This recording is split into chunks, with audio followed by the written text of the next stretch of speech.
I'm not cutting sentences for anything. It's been a myth ever since I started the reform.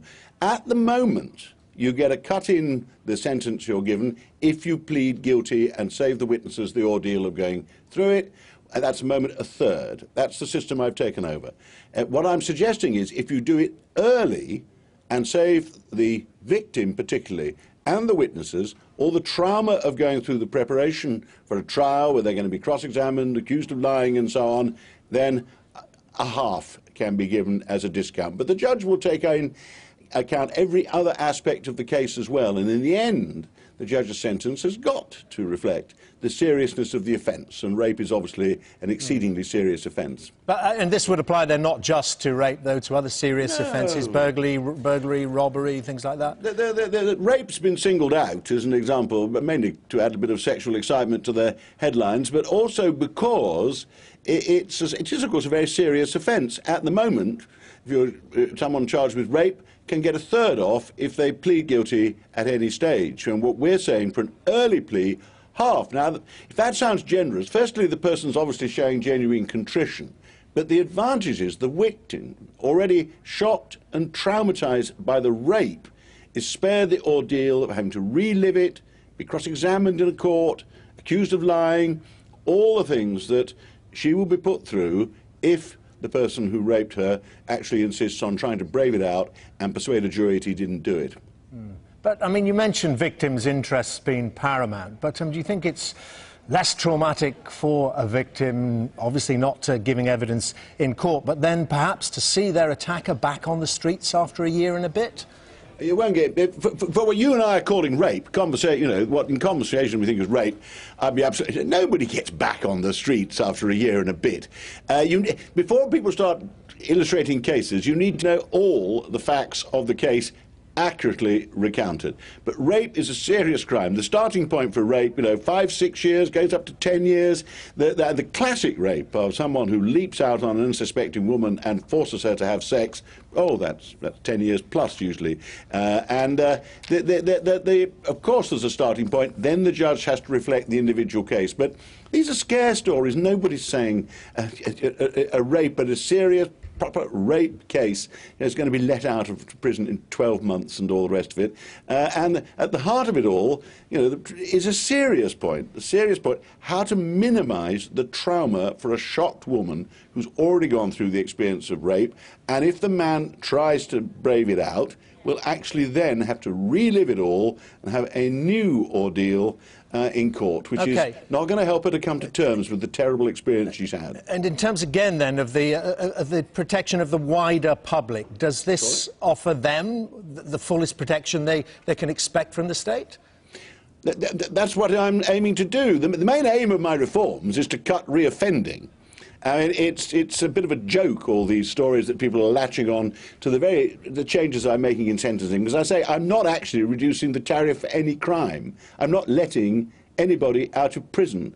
I'm not replacing prison sentences with any other kind of sentence. It's all nonsense. What I'm concentrating on is reoffending, which is another day. But there is already a discount if you plead guilty. There are good reasons for it. It saves police time and cost as well.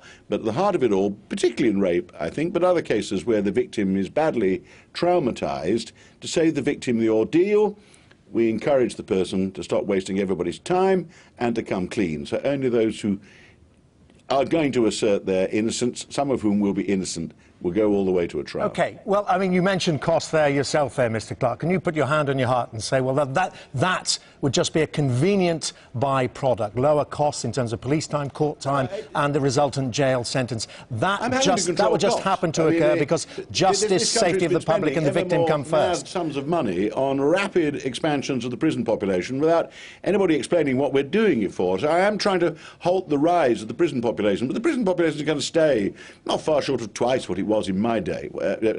My reforms aren't going to, my day as Home Secretary, that is. I'm not going to alter that. I'm not letting a lot of people out of prison. That is nonsense. What I'm doing is trying to have a more sensible system where we tackle reoffending through dealing with drugs, alcohol and so on, and where the process of trying the criminal isn't yet another horrific ordeal for the victim. And I think half of a discount of what is a serious tariff for a serious rape, if it actually gives an added encouragement to people to stop maintaining their innocence when they know that they're guilty, that is a sensible proposition.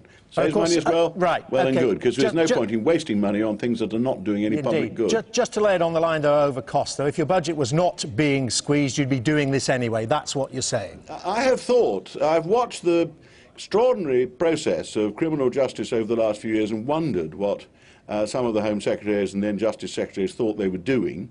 I happen to have come back to the responsibilities I used to have at a time of deep, deep financial crisis, when we're having to, delay building schools, hospitals, everything else. Everybody's having to make cuts, and I must cut this budget. Most of the cuts I'm making are in administration and management.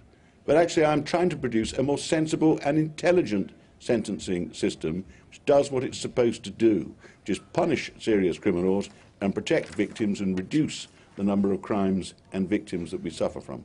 And can I just ask you, Mr. Clarke, on the subject of cuts, and of course as a former Home Secretary, your reaction to what we've heard from the Police Federation today, referring back to 1993, time when you were partially for that period Home Secretary, that reforms that the Conservatives attempted to bring in then were thwarted by the police, and so therefore the cuts they interpret now are payback and revenge. Well, they weren't thwarted by the police, actually. As Home Secretary, I would have done them, because they had an extraordinary system of pay and allowances, and their pensions were the most generous in the public sector, and they were unaffordable by the next generation of taxpayers, even then. 20 years later, we have not the same proposals, but they're different, but they have faced the same problem. Now, a perfectly sensible debate and negotiation has to take place about what's going to happen to public sector pay and public sector pensions. I'm afraid, I don't want to be, I'm sure he's a very nice and very effective head of the Police Federation, but I have to confess I listened with some amusement to the man this morning say it was all kind of revenge for the She report, which I commissioned 20 years ago. What happened was Michael Howard dropped it, but it wasn't dropped because of Police Federation resistance. I doubt whether Theresa May knows very much about the She report 20 years ago. Only veterans like me remember what went on then. And just lastly, Mr. Clarke, on the issue of the law, your colleague in Cabinet, Chris Huhne, facing allegations that he tried to dodge points on his licence. Do you think he should remain in the Cabinet while he faces these allegations? I believe what he says. I mean, I have no reason not to believe what he says. I can't pick up newspapers and suddenly decide, ooh, he says it's untrue. Unless somebody shakes my confidence in that assertion, it does seem to me it's one of those things he's having a rough time in the newspapers. But I obviously, this will, I trust, be resolved. But I've known Chris for many years. He's a colleague I enjoy working with in Cabinet, and he says it's all untrue. And it'd be quite ludicrous for me not to say that I accept that. I have no reason whatever to disbelieve him. OK, Mr. Clarke, thank you very much indeed for your time there. Kenneth Clarke there, the Justice Secretary.